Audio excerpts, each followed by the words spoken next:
नमस्कार। जय श्री हरि, जय लक्ष्मी नारायण। स्वागत है आप सभी श्रद्धालु भक्तों का इस पावन कथा में, जहां हम सुनने जा रहे हैं कार्तिक मास के कृष्ण पक्ष की पुण्यदायिनी, पापहारी और मोक्षदायिनी रमा एकादशी व्रत कथा। भाइयों और बहनों, आज की कथा केवल एक धार्मिक प्रसंग नहीं, यह वह अद्भुत प्रसाद है जो मानव जीवन को पवित्रता, भक्ति और मुक्ति की ओर ले जाता है। कहा गया है, एकादश्यां उपवासेन यह पापम नश्यति नरः तस्य वर्णन मात्रेण पवित्रो भवति जनः।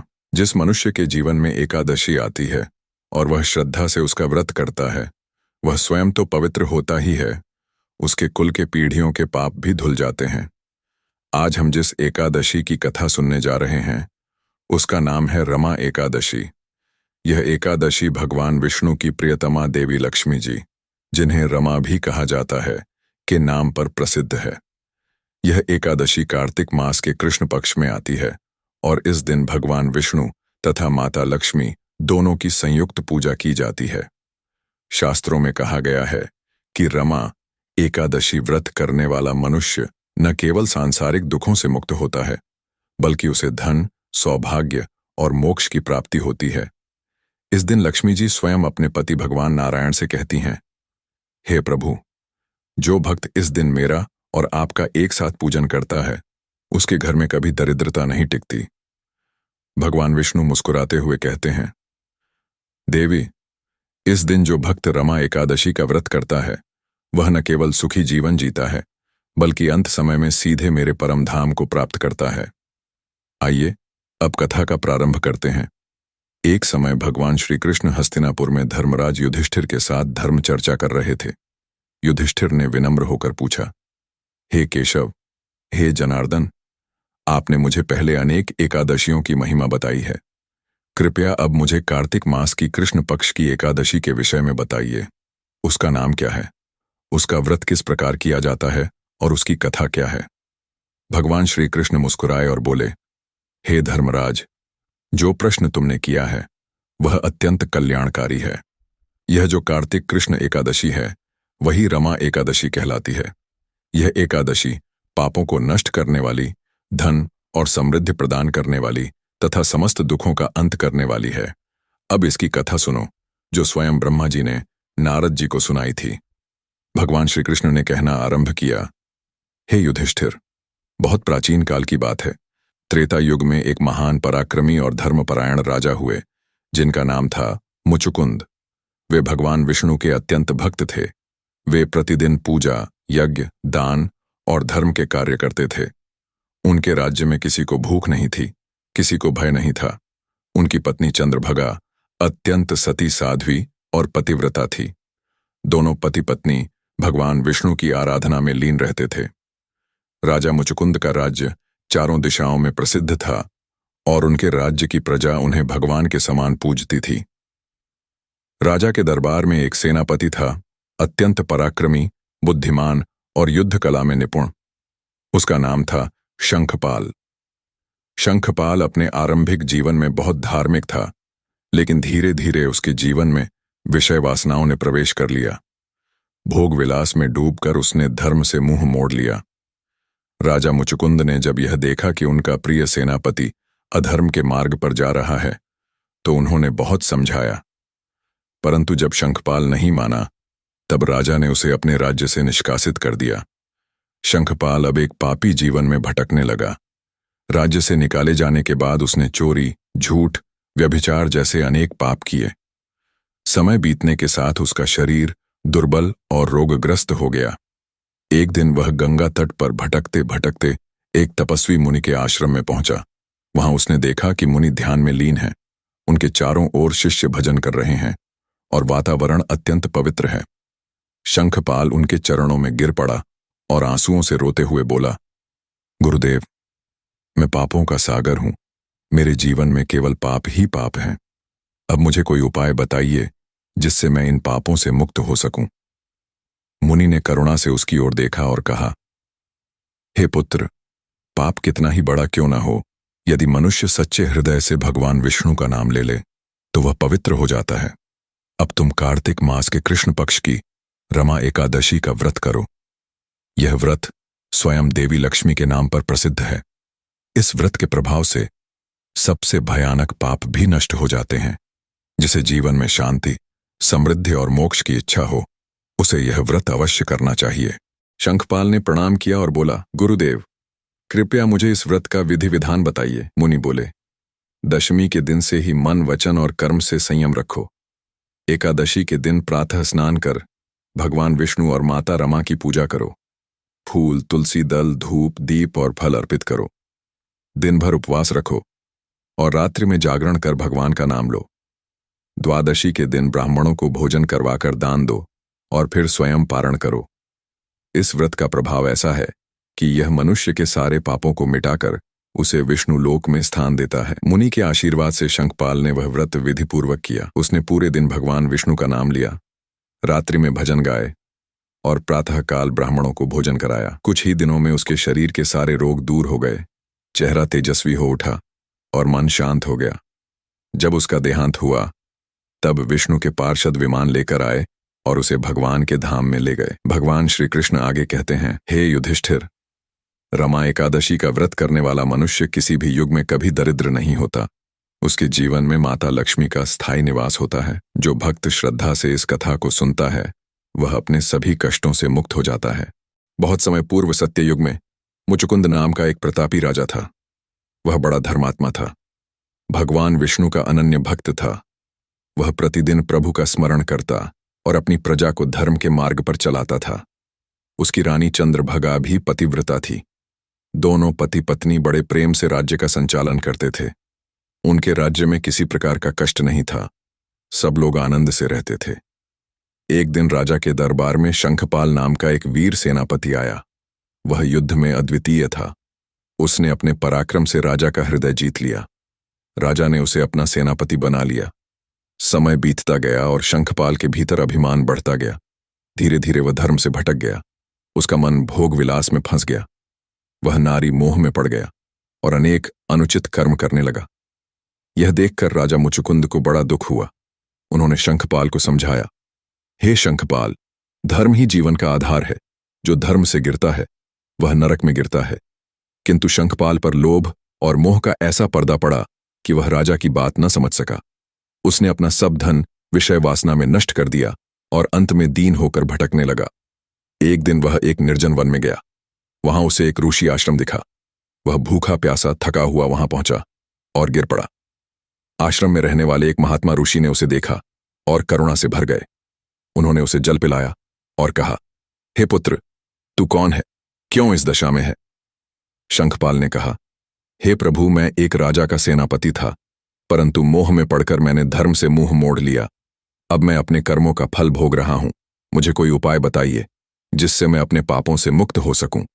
ऋषि ने ध्यान लगाया और बोले, हे वत्स, कार्तिक मास की कृष्ण पक्ष की जो एकादशी आती है उसका नाम रमा एकादशी है। यदि तू उस दिन श्रद्धा से उपवास करेगा, रात्रि में भगवान विष्णु का नाम स्मरण करेगा, तो तेरे सभी पाप नष्ट हो जाएंगे। शंखपाल ने उस दिन ऋषि के बताने पर विधिवत व्रत किया। उसने पूरे दिन भगवान विष्णु का ध्यान किया, रात्रि भर जागरण किया और प्रभु का नाम जपता रहा। जब प्रातःकाल हुआ तब उसने स्नान किया और भगवान को प्रणाम किया। तभी आकाश से पुष्प वर्षा हुई। देवताओं ने कहा, हे शंखपाल, तेरे पाप नष्ट हो गए हैं। तू अब विष्णु लोक को प्राप्त होगा। उसी क्षण उसके शरीर से एक दिव्य प्रकाश निकला और वह प्रभु के धाम को चला गया। जब राजा मुचुकुंद को यह बात ज्ञात हुई तो उन्होंने भी रमा एकादशी का व्रत किया और प्रजा को भी करने को कहा। उस दिन पूरे राज्य में दीप जलाए गए, भजन कीर्तन हुआ और सब लोग आनंद में डूब गए। भगवान विष्णु प्रसन्न हुए और उन्होंने आकाशवाणी की, हे मुचुकुंद, जो कोई श्रद्धा से रमा एकादशी करेगा उसे वैकुंठ प्राप्त होगा। उसके कुल के सभी लोग उद्धार पाएंगे। यह सुनकर सब लोग हरि नाम जप करने लगे। उस दिन से रमा एकादशी का व्रत समस्त लोकों में प्रसिद्ध हो गया। जब राजा मुचुकुंद ने रमा एकादशी का व्रत आरंभ किया तब उनकी रानी चंद्रभगा ने भी निश्चय किया कि वह अपने पति के साथ यह व्रत करेंगी। उसने प्रातःकाल स्नान किया, भगवान विष्णु की प्रतिमा के समक्ष दीप जलाया और मन ही मन कहा, हे प्रभु, मैं यह व्रत आपके चरणों में अर्पित करती हूँ। मेरी मनोकामना है कि मेरे पति सदा धर्म के मार्ग पर रहें और मेरे कुल का कल्याण हो। उस दिन पूरे राज्य में उत्सव का वातावरण था। सभी लोग व्रत में संलग्न थे। भजन की ध्वनि गूंज रही थी और हर व्यक्ति हरि नाम जप रहा था। उसी समय कुछ ब्राह्मण ऋषि राजा के दरबार में आए। उन्होंने कहा, हे राजन, यह एकादशी भगवान विष्णु की प्रिय है। इस दिन जो भी व्यक्ति सच्चे मन से उपवास करता है और रात्रि में जागरण करता है, वह जन्म जन्मांतर के पापों से मुक्त हो जाता है। राजा ने ऋषि का वचन सुना और बड़े भाव से कहा, हे महात्माओं, मैं इस व्रत को पूरी श्रद्धा से करूंगा और मेरी प्रजा भी करेगी। तब ऋषि ने आशीर्वाद दिया और कहा, हे राजन, इस व्रत की महिमा अगाध है। स्वयं लक्ष्मी देवी इस दिन भगवान विष्णु की आराधना करती हैं, इसलिए इसे रमा एकादशी कहा जाता है। जो इस दिन का उपवास करता है वह विष्णु धाम प्राप्त करता है।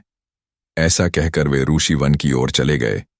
राजा और रानी ने पूरे दिन व्रत रखा, कुछ भी नहीं खाया, केवल जल ग्रहण किया। संध्या के समय उन्होंने दीप जलाया और मंदिर में भगवान विष्णु की मूर्ति के समक्ष भजन किया। रात्रि में दोनों ने जागरण किया, कथा सुनी और प्रभु का नाम जपते रहे। उसी रात्रि भगवान विष्णु ने अपने शंख चक्र गदा पद्म के साथ प्रकट होकर कहा, हे मुचुकुंद, हे चंद्रभगा, मैं तुम्हारी भक्ति से प्रसन्न हूं। जो मनुष्य रमा एकादशी का व्रत करता है वह मेरे परम धाम को प्राप्त करता है। उसके सभी पाप भस्म हो जाते हैं और उसके कुल का उद्धार होता है। तुमने जो उदाहरण स्थापित किया है वह आने वाले युगों तक लोगों को धर्म की राह दिखाएगा। इतना कहकर भगवान विष्णु अंतर्धान हो गए। राजा रानी और समस्त प्रजा आनंद में झूम उठी।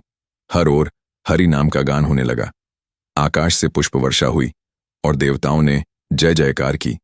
उसी समय आकाशवाणी हुई, हे मनुष्यों, जो भी व्यक्ति रमा एकादशी का व्रत करेगा और रात्रि में भगवान विष्णु की कथा सुनेगा, वह ब्रह्महत्या जैसे महापाप से भी मुक्त हो जाएगा। उसके जीवन में धन, वैभव और शांति का वास होगा। मुचुकुंद ने अगले दिन द्वादशी के सूर्योदय के बाद ब्राह्मणों को दान दिया, अन्न, वस्त्र और स्वर्ण वितरित किया, सबको भोजन कराया और स्वयं भी प्रसाद ग्रहण किया। तब से उस राज्य में कोई दुख नहीं रहा। लोग हर एकादशी को श्रद्धा से व्रत करने लगे और रमा एकादशी के दिन पूरा नगर स्वर्ण के समान चमकता था। मंदिरों में दीप जलते थे और भक्ति का सागर उमड़ता था। भगवान विष्णु के जयकारे चारों दिशाओं में गूंजते थे। जब भगवान विष्णु की आकाशवाणी समाप्त हुई तब पूरे राज्य में भक्ति और आनंद का माहौल छा गया। राजा मुचुकुंद और रानी चंद्रभगा ने भगवान की आराधना करते हुए कहा, हे प्रभु, हमें तो केवल आपकी भक्ति चाहिए। हमें न तो स्वर्ग की इच्छा है न किसी भौतिक सुख की, बस हमारे हृदय में सदा आपका नाम बसा रहे। भगवान ने उनके मन की बात जान ली और बोले, हे मुचुकुंद, हे चंद्रभगा, जब तुम्हारा जीवन समाप्त होगा तब तुम सीधे मेरे धाम में आओगे, जहां न जन्म है, न मृत्यु, न दुख है, न भय। इतना कहकर प्रभु अंतर्धान हो गए। राजा और रानी ने अपने जीवन के शेष समय को भक्ति में बिताया। वे हर एकादशी को उपवास करते थे और रात्रि में जागरण करके हरि नाम का गान करते थे। धीरे धीरे समय बीत गया। राजा वृद्ध हुए, परंतु उनकी भक्ति पहले जैसी अटूट रही। एक दिन उन्होंने अपने राज्य के युवराज को राज्य सौंपा और स्वयं वन की ओर चल पड़े। रानी भी उनके साथ गई। दोनों ने जंगल में एक सुंदर कुटिया बनाई और वहीं भगवान विष्णु की उपासना में लीन हो गए। कई वर्षों तक वे व्रत, कथा और भक्ति में समय बिताते रहे।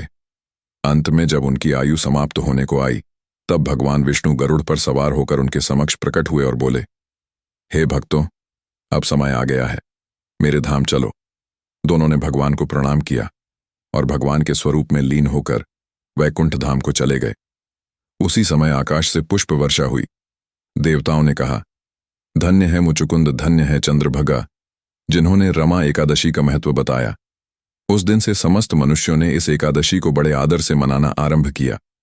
कहते हैं, जो व्यक्ति श्रद्धा और भक्ति से रमा एकादशी का व्रत करता है उसके सभी पाप नष्ट हो जाते हैं, उसके कुल के लोग भी मुक्त हो जाते हैं और उसे मृत्यु के बाद विष्णु लोक की प्राप्ति होती है। रमा एकादशी का व्रत करने से व्यक्ति के जीवन में सुख, शांति, धन और वैभव का वास होता है। दरिद्रता दूर होती है और मन को शुद्धि प्राप्त होती है। इस एकादशी की महिमा सभी एकादशियों में श्रेष्ठ कही गई है। स्वयं लक्ष्मी जी इस दिन भगवान विष्णु की पूजा करती हैं। इसलिए इसका नाम रमा एकादशी पड़ा है। इस व्रत की कथा सुनने मात्र से ही मनुष्य को वही फल प्राप्त होता है जो सहस्त्र अश्वमेध यज्ञ करने से मिलता है। हे श्रोता, अब जो भी इस कथा को श्रद्धा से सुनता है उसका जीवन धन्य हो जाता है और उसके सारे कष्ट मिट जाते हैं। इसलिए इस दिन भगवान विष्णु का नाम अवश्य लेना चाहिए। रमा एकादशी का व्रत केवल उपवास नहीं, यह आत्मा की शुद्धि का पर्व है। यह वह दिन है जब मनुष्य अपने भीतर के अंधकार को मिटाकर प्रकाश की ओर बढ़ता है। जो इस दिन सच्चे मन से हरि नाम लेता है वह स्वयं प्रभु की कृपा का पात्र बनता है। जब कथा समाप्त हुई तब सभी भक्तों ने कहा, जय श्री हरि, जय श्री विष्णु, जय माता रमा, और चारों ओर भक्ति रस से भरा वातावरण बन गया। दीपक जलते रहे, भजन गूंजते रहे और हर भक्त के हृदय में भगवान का नाम बस गया। जो इस कथा को सुनता है या सुनाता है उसे सदैव विष्णु कृपा प्राप्त होती है। हे भक्तों, अब आप सभी भी रमा एकादशी के दिन उपवास करें, भगवान विष्णु का ध्यान करें और इस कथा को सुनें ताकि आपके जीवन में भी शांति और सुख का वास हो। जय श्री हरि, जय रमा एकादशी।